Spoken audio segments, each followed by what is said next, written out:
Hi, my name is Anna Brown. I'm a registered midwife at Colac Area Health. My name's Tyson and I'm a porter. My name is Chris and I'm a cleaner. My name is Leah and I'm a nurse. My name's Catherine and I'm your community liaison at Colac Area Health. You are our best chance. We have one chance to make a difference on how many people die from this disease. This disease doesn't have a cure. The best prevention is social distancing. You can spread the virus even when you don't have the symptoms. When I'm at work, I'm saving lives, and when I'm at home, I'm practicing social distancing. Like all of you, I would like this COVID-19 outbreak to end. We have one chance to make a difference on how many people die from this disease. Some people that get sick are going to die. We know that. I don't want it to be you or somebody that you love. This is your opportunity to save someone's life. Please fulfil your role so we can fulfil ours. Happy and proud to be at work for you. So please stay at home for me. Please stay at home. Keep Colac safe. Keep Colac safe. Stay at home. Keep Colac safe. Keep Colac safe. Keep Colac safe. Keep Colac safe. Please stay at home. Keep Colac safe. Keep Colac safe. Keep Colac safe.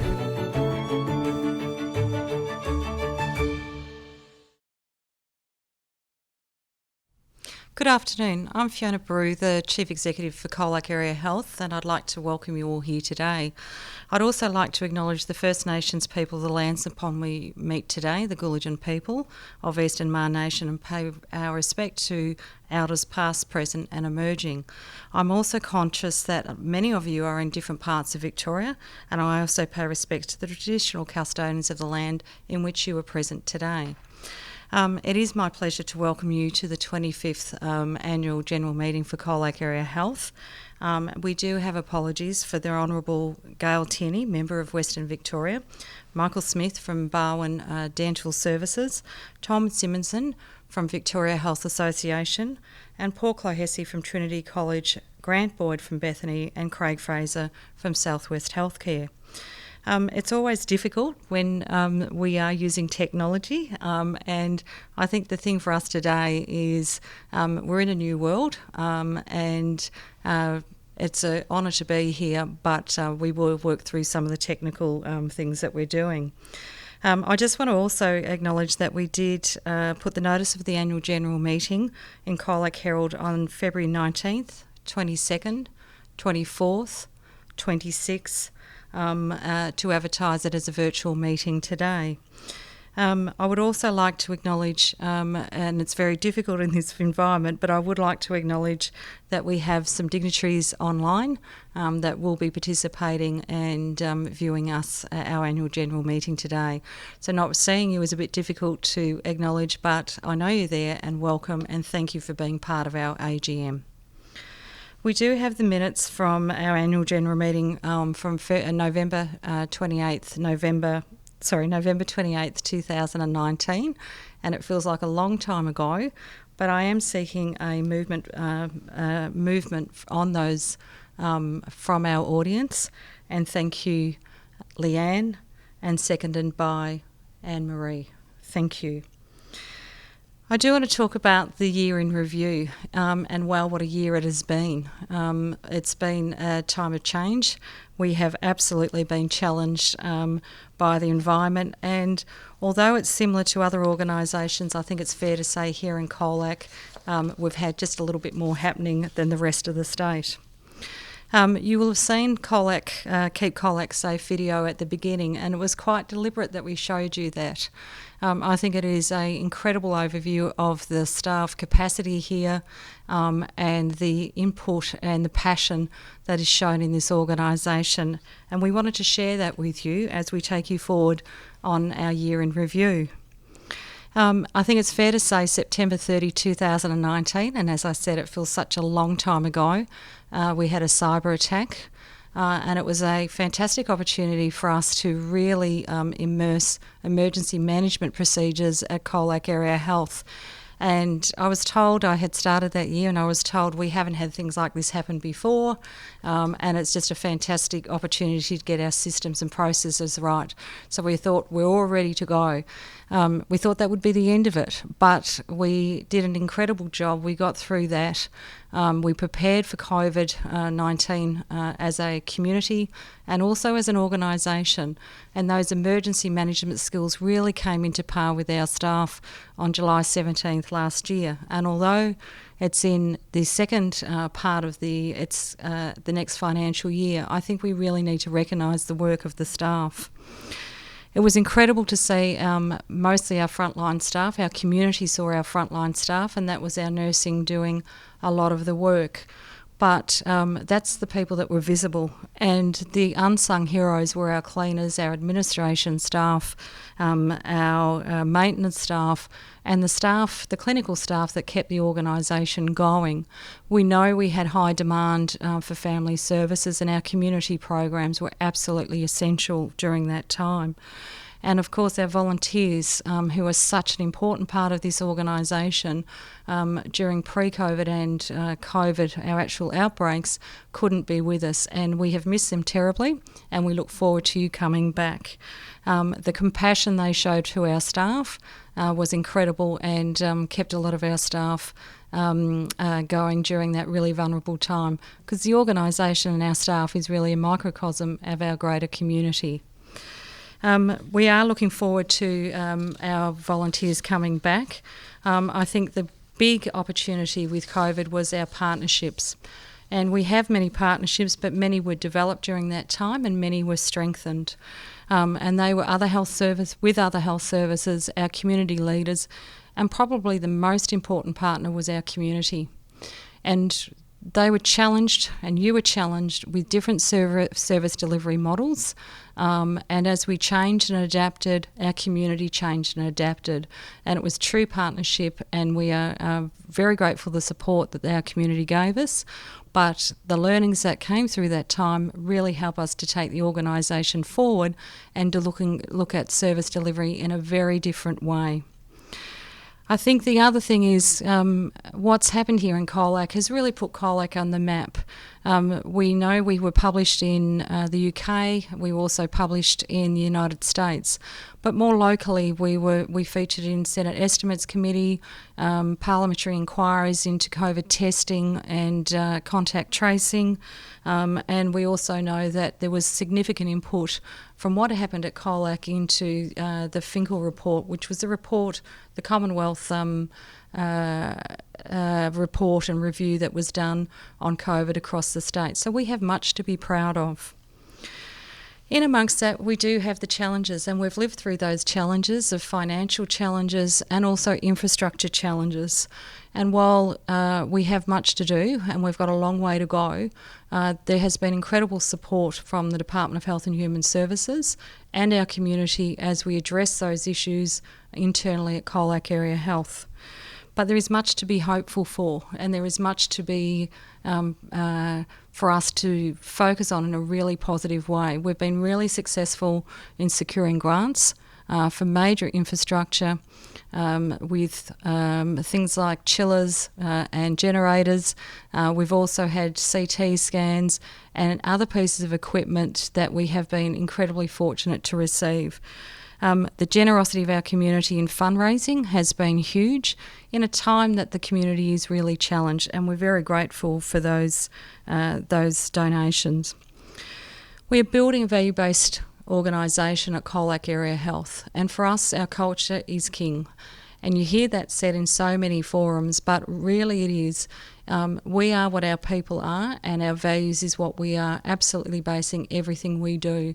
And what we want to do is get the right care at the right time in the right place, and that's for every individual person in which we serve or work with to actually deliver services or access our services at Colac Area Health. It has been a big year. Our staff have been extremely resilient. We are looking forward to the future, and I would like to thank you for being with us today. On that note, I'd like to introduce Mr. Timothy Greene, our board chair. Thank you.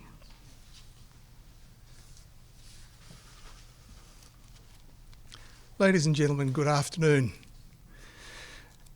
As Chairman of Colac Area Health, I'd like to start by introducing my fellow directors who are with me today. Miss Anne-Marie Leslie, who's the Deputy Chair and the Chair of the Consumer Care and Engagement Subcommittee.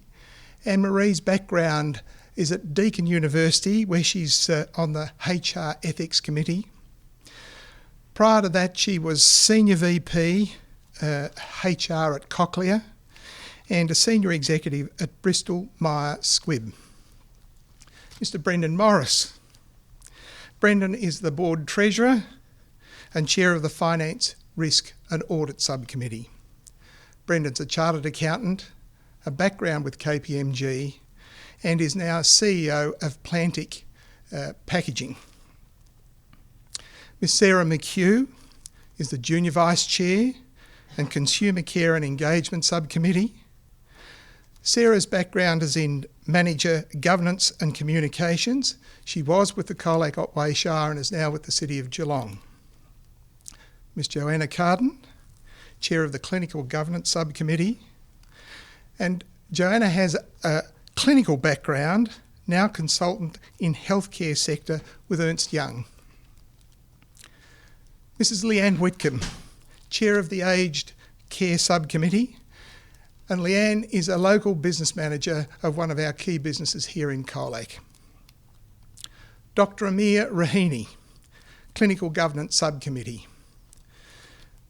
Amir is a GP and medical administrator. His background is included at the Royal Children's Hospital and Peter Mac. Mr. Geoffrey Lomas, the Finance, Risk and Audit Subcommittee, and Jeff's background as Ethics and Business Medico-Legal at the Victorian Institute for Forensic Medicine. Ms. Kate Anderson, and Kate is on the Aged Care Subcommittee, and Kate's background is a registered nurse who has been with TAC and is now actually moving to a senior role at WorkSafe Victoria. And Miss Michelle Veal, who's on the Aged Care Subcommittee, and Michelle is a registered nurse, Operations Director of Subacute Ambulatory and Community Services at Ballarat Health.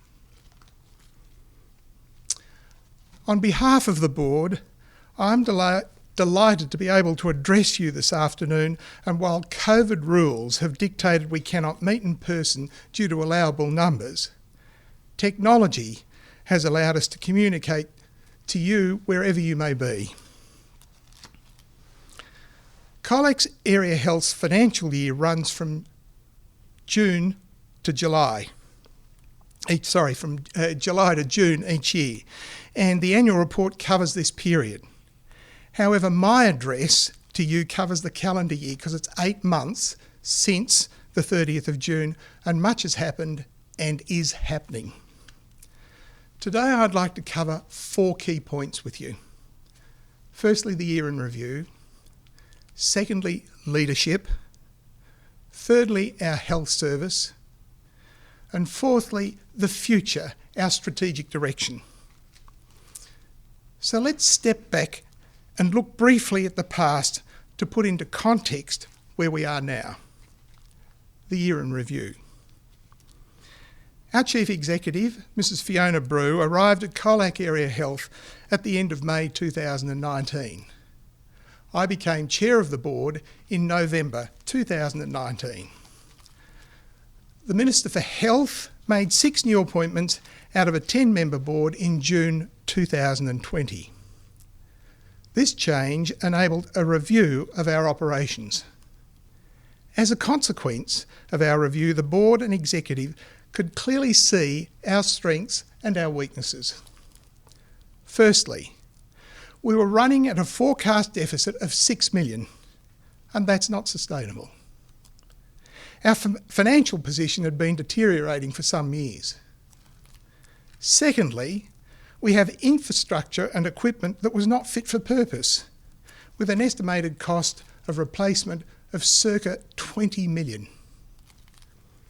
Then out of left field, while consuming the reality of our financial situation, our pathology service was being withdrawn on 3 weeks' notice. Simultaneously, we were still affected by the cyber attack emanating from overseas which hit our health service and all others along the southern coast of Victoria. Then the crowning challenge.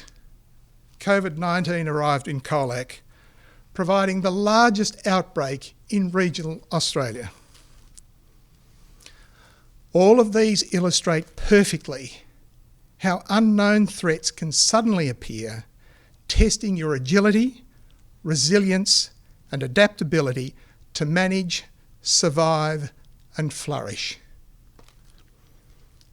Then the finale of the past 12 months was Colac Area Health via Fiona being called to the inquiry into the Victorian Government's COVID-19 contact tracing system and testing regime, where she had to account for our actions. This was a very stressful experience and peppered with political risk as those interviewed underwent cross-examination. I listened with pride and admiration as Fiona spoke of Colac's efforts and response to this global crisis and how it was handled in our community, resulting in controlling the first outbreak in 3 weeks and the second outbreak in 2 weeks. The inspiration of this community taking care and responsibility in masking up and social distancing, supported by the advertising campaign of Keep Colac Safe, was inspirational. Everyone working for the same cause with a united purpose, gaining strength in unity.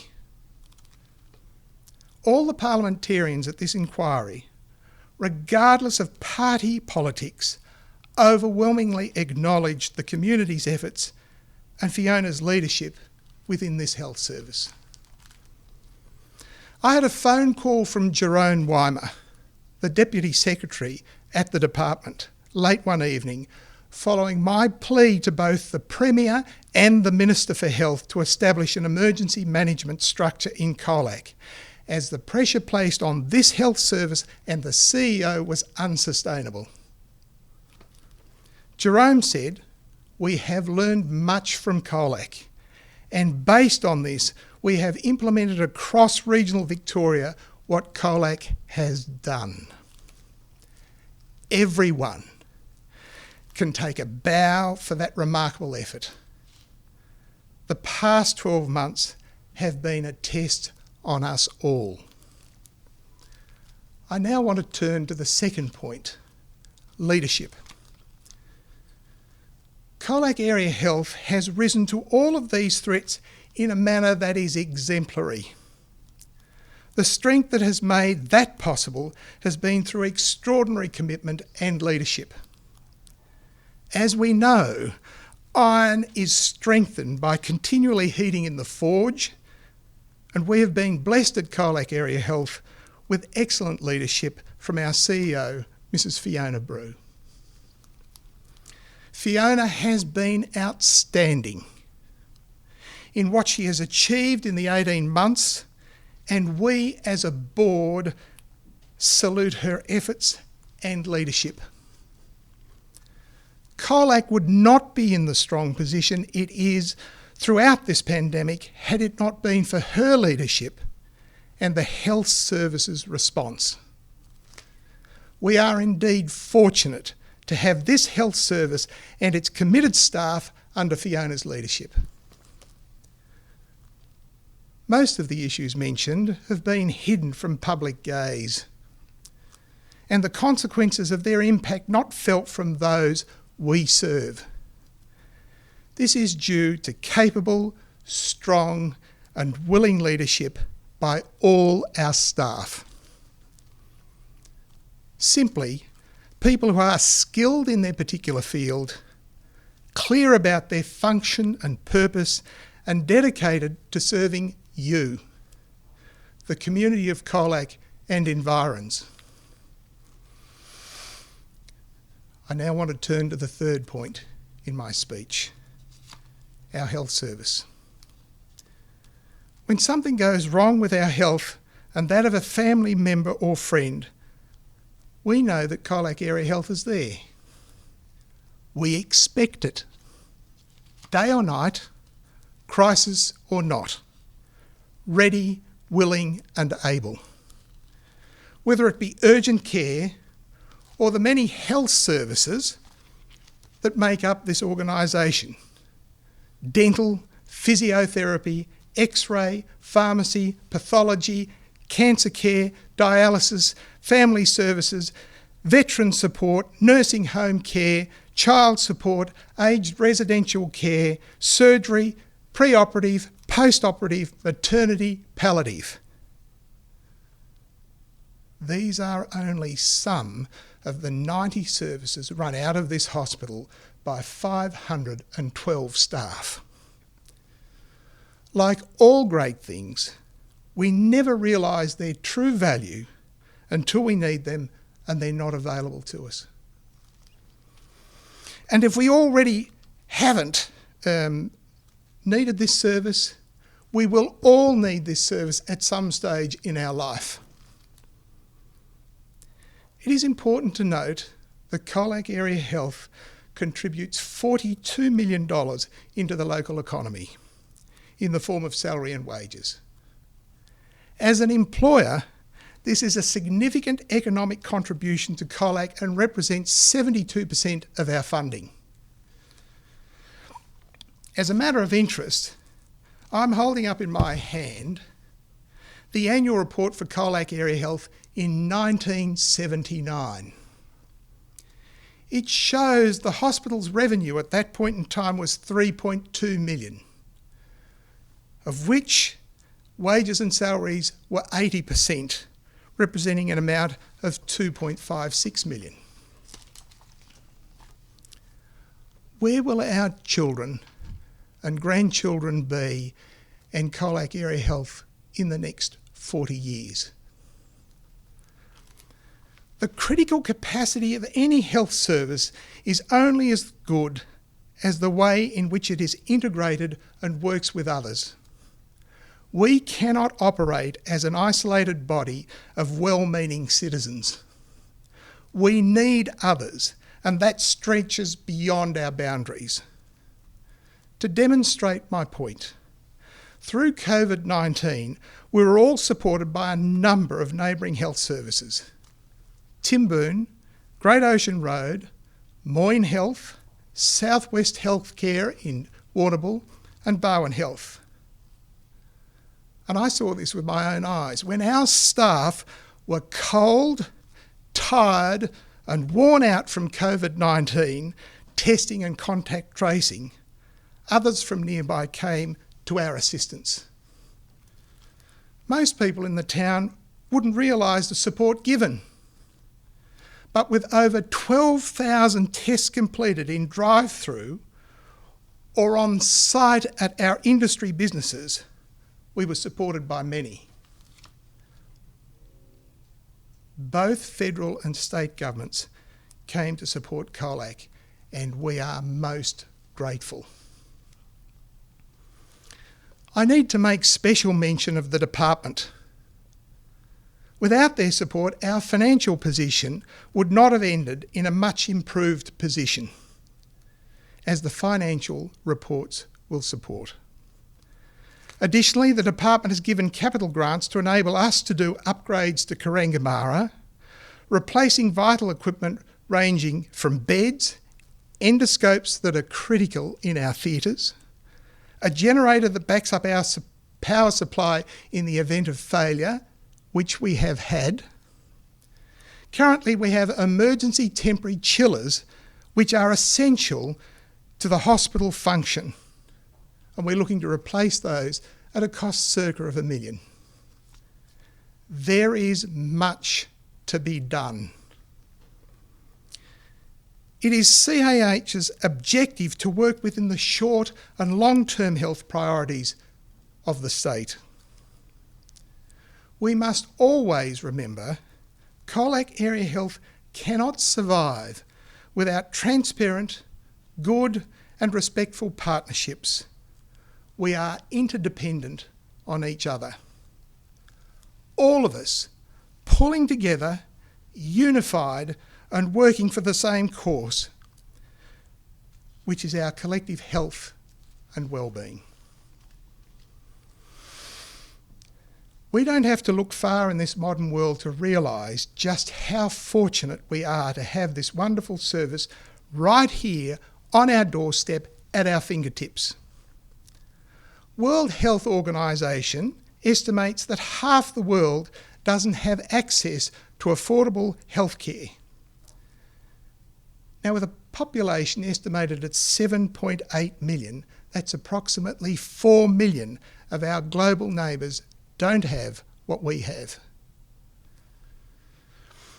To all Australians, it is inconceivable in the wealthiest and largest democracy in the world that 27 million of their citizens don't have access to free and available healthcare as we have.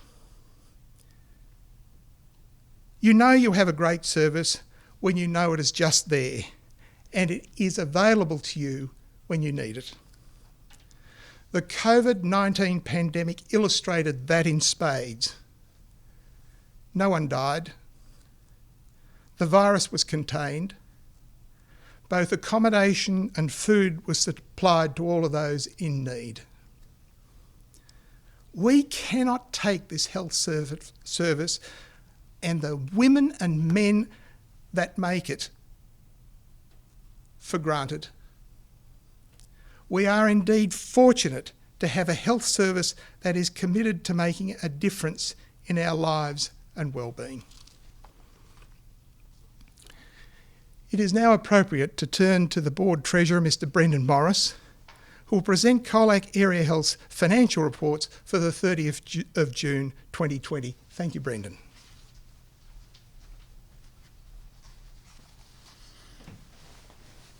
Good afternoon. I'd also like to say on behalf of the board, thank you to Tim for his leadership. You can tell the pride and the passion he has in this health service, and that as a board helps us all to function more effectively. So on behalf of the board, I'll be presenting the Treasurer's report that covers the financial year ended 30th June 2020. Like all communities, this was a very challenging year, particularly for our health service. The details in my slides that will be presented are included in the audited accounts that are also available on our website and the department's website. So the topics I'd like to cover are the background to our financial situation, the comprehensive financial review that was undertaken early in 2019, the impact of COVID-19 had on our service, our operating performance, our liquidity and our cash position, our asset management and the outlook for this health service in the coming years. So certainly as we entered the 2019-20 financial year, we entered in a difficult cash position and a financial position. We recorded an operating deficit of $1.5 million and that led to a comprehensive financial review being undertaken by the board in conjunction with the department. We entered this financial year looking at a projected operating deficit, as Tim mentioned, of $3 million, a cash deficiency of $6.5 million, and failing infrastructure. The urgent replacements estimated around between $5 and $7 million. And I guess we needed to really look at the service we provided, the resources that we had available to ourselves, and aligning those to make sure that we were providing the community with the services that they needed. So in partnership with the Department of Health and Human Services, we developed a 3-year financial improvement plan, which is being executed currently. We identified 5 key performance areas that needed to be addressed, with a target to have a sustainable health service at the end of that 3-year period, at the end of the 21-22 financial year. And certainly this wouldn't be possible without the support of the department and then providing the funding and the infrastructure that we need to provide the services that our community needs. And as I said, the key was to align our resources with the funded activities. So to touch again on the impact of COVID had on our service in this financial year, there was a direct impact of $2.3 million. We suffered 2 significant outbreaks, and it really tested the resources of the health service and our ability to respond. And of course, with the department's help and financial support, we were able to provide those services and receive an additional funding to support that. However, that did have an impact on our ability to deliver against our SOP targets, and as we have reported, we only achieved 95% of our SOP targets based on the impact of COVID-19. If I turn then to the summary of our operating performance, you can see that our operating performance has improved significantly in 2020 on the basis of the additional sustainability grants received by the government, including the COVID grants of nearly $5.8 million in this last financial year. Without that grants, we would have indeed delivered another deficit. However, we are pleased to report that there has been significant progress in our financial improvement management plan, and that's helped improve the financial situation of the health service to the point where we delivered a net result of $2.2 million versus a net deficit in 2019 of $3.2 million. And subject to the COVID-19 impacts, the 2020-21 financial year, the health service is working through our financial management plan and do anticipate further improvements as we move to a more financially sustainable health service here at Colac. The next slide is an important one to cover because whilst when you look at our accounts you see a significant cash balance, a lot of those cash balances are held for restricted purposes. That is, they're not available to fund the services that we need to provide on a day-to-day basis. So in our accounts we have $13.3 million of cash on hand, of which 10.8 is associated with aged care accommodation bonds and a further $1.2 million for restricted purpose funds. This slide attempts to show the closing cash balance, the accounts payables and the payables and the borrowings that are owed for the activities that occurred in that year, and the resulting net cash deficit position. So you can see heading into this financial year that we're reporting on now, we had a significant net cash deficiency, and that position has certainly improved in the 2020-21 financial year, led by the additional grant funding we received from the government.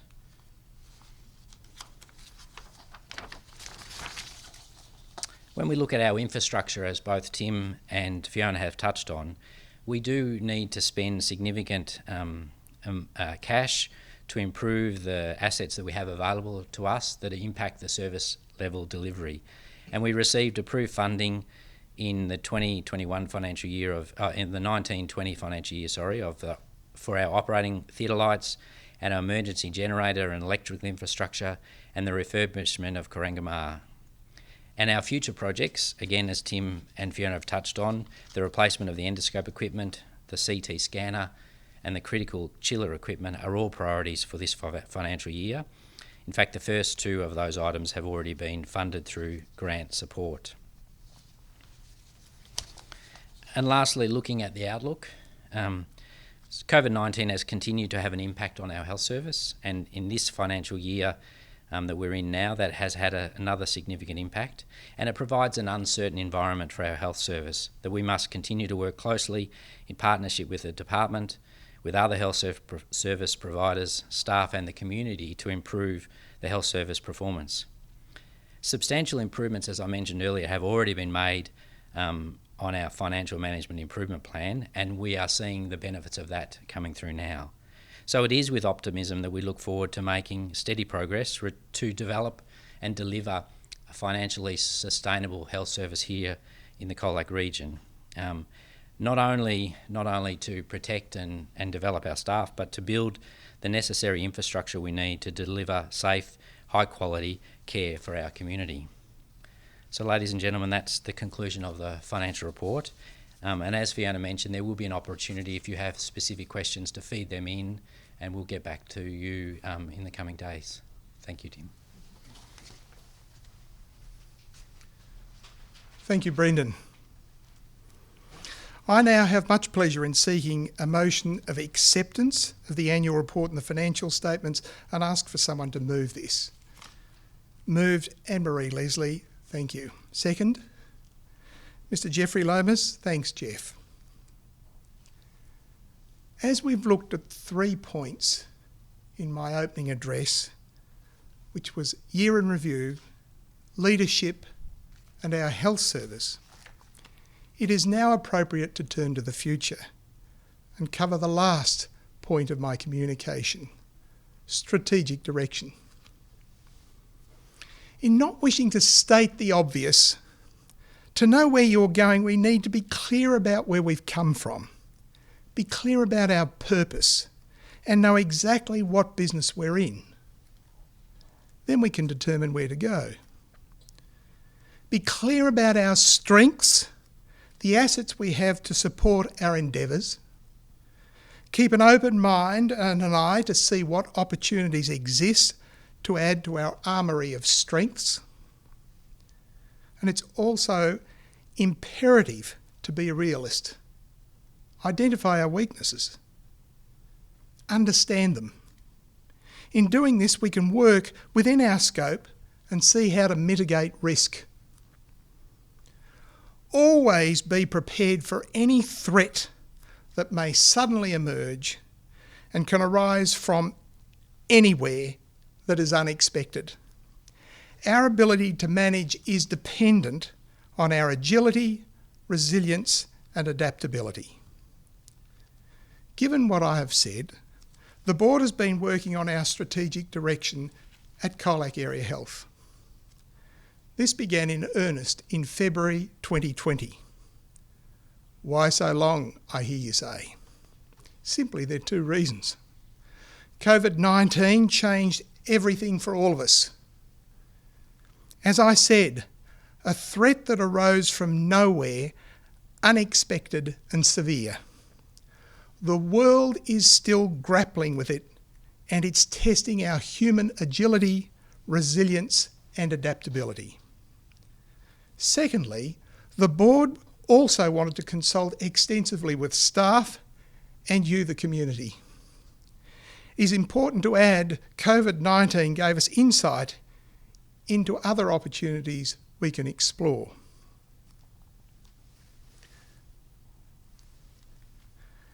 Our overarching purpose is at the heart of what we do: safe, effective, person-centred care.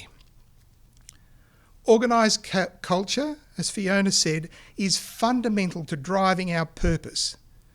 So one definition of a positive safety culture is the collective mutual trust with shared responsibility for patient safety, underpinned by our confidence in the organisation's safety initiatives. The measurement of all of this for our success is by our clients, our patients and our staff. They will confirm that what we say is consistent with what we do. To simplify this document, the board is building a strategy for the future of Colac Area Health. This can be illustrated in the form of a building, with the roof representing our overarching responsibility: safe, effective, person-centred care. Our vision is critical.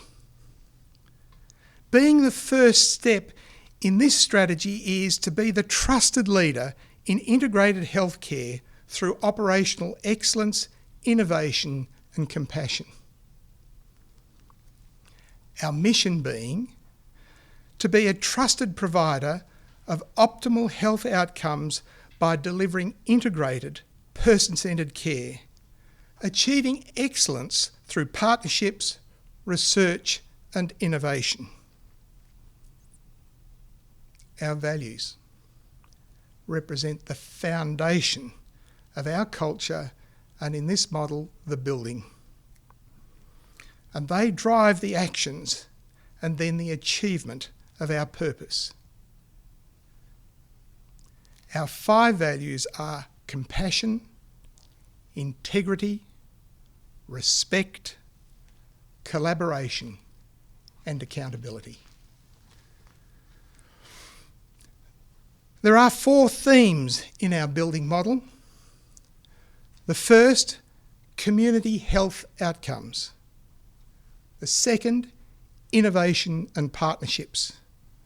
The third, sustainability.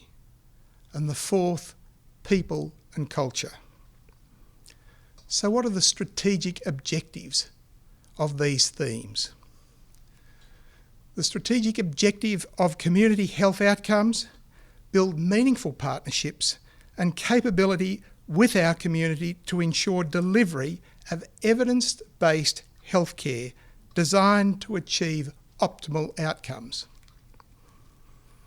Innovation and partnerships.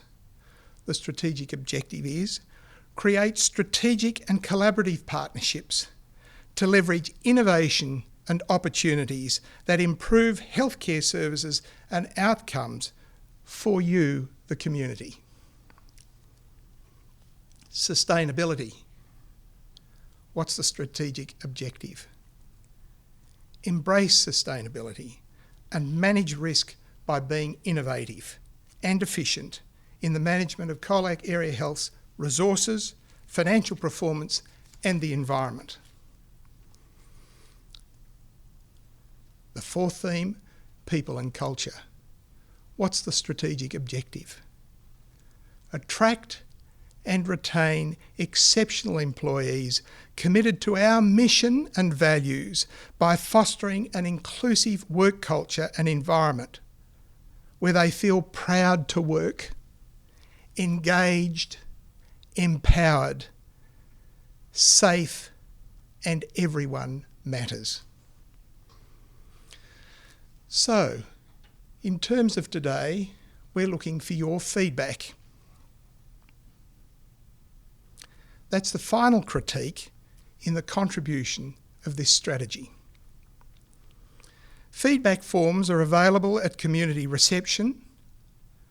The draft strategic button on Colac Area Health's homepage, or you can telephone 52 32 5158. If you wish to write, you can write to the Community Engagement and Communications Officer on info@cah.vic.gov.au. Those contacts can also be utilised for any questions that you, the community, might have in regard to this AGM. If there is anything that you need clarification on, please communicate via those 2 mediums and we will come back to you as soon as possible.